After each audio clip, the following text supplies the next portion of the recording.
What is up, my good people? This is the Mega Bull. And there's an interview with Brad Garlinghouse that's on Fox Business Live. And this was with Charles Gasparino. And he talks about what's happening with the Russia situation.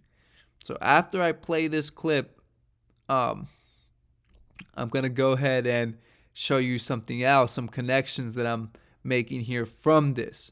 But I think it's been the plan all along to get the Swift payment system updated.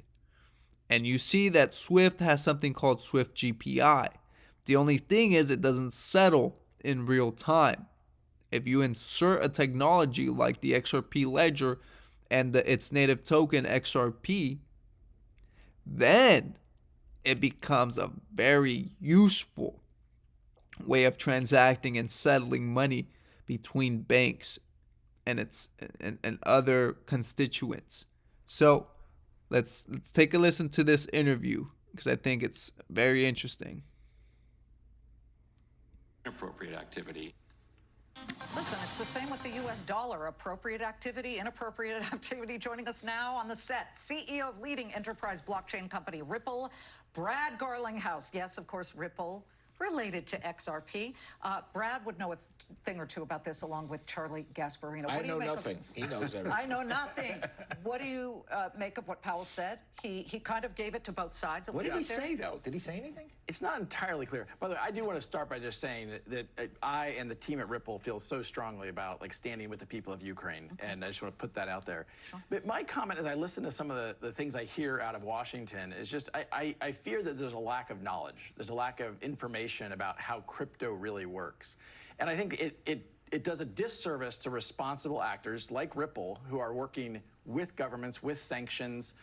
Everything that is enforced from a sanction point of view through fiat currency, anything that Ripple does is enforced in the exact same way. They're on board with everything. Different level playing field. And I think in some ways, I heard Senator Warren saying things yesterday that felt like it's holding crypto to a different standard and expecting, for example, a blanket ban of all crypto in some of these countries in a way that you can still use PayPal, you can still use these, some of these other things, and I don't think we should treat them differently.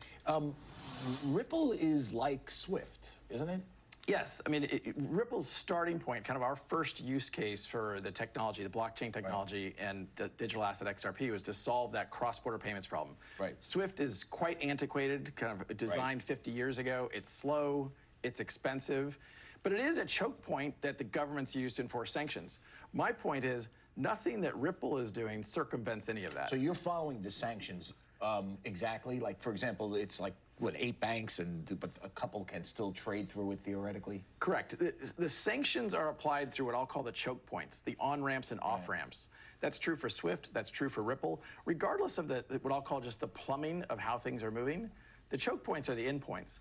So I think, when I step back and look at this, I think there is a lack of knowledge. I think people need to understand that crypto isn't this kind of black box. It's kind of back from when it was known as Silk Road. The industry has come a long way. So an oligarch, or let's just say Vladimir Putin, couldn't finance tanks through Bitcoin. Look, one of the things that people don't realize is there's just not enough liquidity. Yeah. Russia used to trade pre-sanctions $50 billion of cross-border kind of transactions per day. Crypto does not have anywhere near that. So, look, in the same way that somebody could be taking wheelbarrows of rubles or the Ukrainian currency across to Poland and things there are ways you could do that, but it's really not significantly dissimilar. Why are they so obsessed with it then? It's so weird. I think it's a kind of clickbait. It's a hot item. I think people. It adds a relevance and excitement around some of these things, but I think people don't understand. Well, we had spoken to Gary Gensler of the Securities and Exchange Commission. I know you saw that interview because we were emailing afterward about it, but he specifically tried to say that he wants to very much focus on what's a security and what is an actual token, a cryptocurrency. I feel like if that's the case and he's holding you to that standard, at some point he's going to have to go after Ether as well, because Ether and Ethereum are those two very similar. Okay, so that's where I end it for our intents and purposes, because I wanted to cover that Russia talk, because you see very clearly that Brad Garlinghouse states that they are not by any means circumventing the sanctions, and they are in line with whatever regulations are ongoing, right? Now that's interesting, because that means they're in support of everything. And also, if you're gonna set the standard, right? If you're gonna be the one that transforms the whole cryptocurrency space, then you need to be in line with what they want. Because when all these other coins are when they come down on these other cryptos, they're gonna have to be in line with what XRP or Ripple did. They have to have some sort of way of telling the difference between one or the other, and that's what XRP currently is doing. It's setting the standard so that it could be followed, and any other coin that's not following that same standard is gonna be heavily fined. So let's go here. Brad Garlinghouse tweeted, Ripple and I unequivocally condemn Russia's invasion of Ukraine. It's my view that Russia's attack on Ukraine is unprovoked, unjustified, and unacceptable to maintaining some semblance of global order. And here you see Ripple saying that they stand with them, etc., and they're helping with the efforts. And they're going to make donations to help humanitarian efforts. And he says, over the past few days, it's been inspiring to see people banding together to show support within the crypto community and elsewhere. Crypto is and remains a force for good. Now, I thought it was very interesting because he says it's unacceptable to maintaining some semblance of global order. And I don't know, it's a little ambiguous. There could be a lot of things you can derive from this. But in essence, you see how everyone is focusing their attention on this crisis. And I think this crisis might bring to the forefront what we've seen in, these simulated global currency wars. And what you'll see arise from that is a new monetary system for the new global order. And I think at the heart of that, if you're trying to settle real time and use a ledger that hasn't had an error since its inception, you'll want to go with what's tried and true, which is the XRP ledger. And that's what is providing. This is literally providing the opportunity, because you hear about Russia evading the sanctions or being able to still, what's the word, get around them.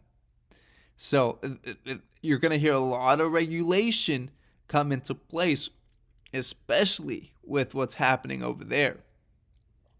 And eventually, it's going to lead to CBDCs. And what's the end goal of CBDCs? Well, why don't you hear it for yourself? On CBDC, in particular for the use of general use, we tend to establish the equivalence with cash. And there is a huge difference there. For example, in cash, we don't know, for example, who's using a $100 bill today. We don't know who is using a 1,000 peso bill today. A key difference with the CBDC is that central bank will have absolute control on the rules and regulations that will determine the use of that expression of central bank liability. And also, we will have the technology to enforce that. On CBDC. There you have it. So that's the end goal, and that's where it's going to go. So, to end this, there's this quote here where you guys can see what it's all about. But it's interesting that this narrative is forming, but what you're seeing is that the road that's being paved for the XRP ledger to come front and center. Where it leads, that's in the hands of the people. They hold the power for this. And what you decide to do with that could be a good thing or it could be a bad thing. But we'll stay tuned to see what happens. Nevertheless, we're on, and hopefully alt season makes its way to a wallet near you. So thank you for watching. Like and subscribe to the channel. This is the Mega Bull Experience, and I'll see you in the next one.